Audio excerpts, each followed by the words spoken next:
यह कहानी है उस राजकुमार की जिसने महलों का सुख त्याग कर संसार को शांति का मार्ग दिखाया।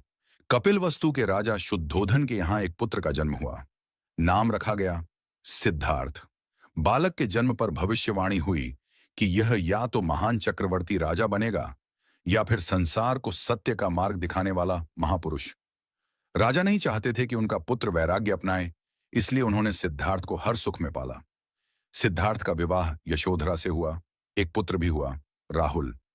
जीवन में कोई कमी नहीं थी, फिर भी सिद्धार्थ के मन में एक प्रश्न था, क्या यही जीवन का सत्य है? एक दिन वे महल से बाहर निकले और उन्होंने चार दृश्य देखे। एक वृद्ध, एक रोगी, एक मृत शरीर और एक सन्यासी। इन दृश्यों ने उनके हृदय को झकझोर दिया। उन्होंने जाना कि धन, यौवन और शक्ति सब नश्वर हैं। उसी रात सिद्धार्थ ने महल त्याग दिया। पत्नी और पुत्र को सोता छोड़कर वे सत्य की खोज में निकल पड़े।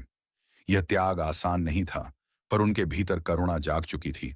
वर्षों तक उन्होंने कठोर तपस्या की, शरीर को कष्ट दिया, अन्न त्याग दिया, लेकिन आत्मा को शांति नहीं मिली।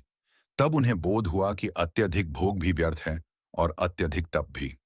उन्होंने मध्यम मार्ग अपनाया।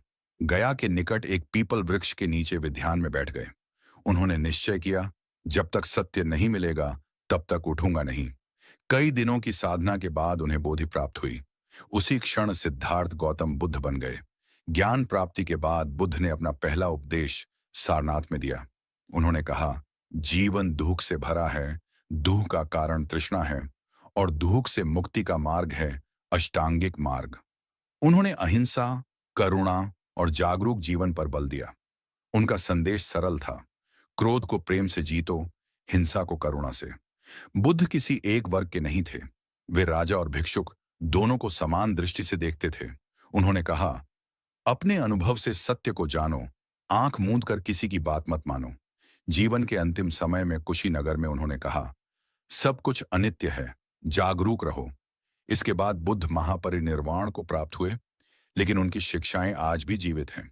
जहां करुणा है वहीं बुद्ध हैं, जहां शांति है वहीं बुद्ध हैं।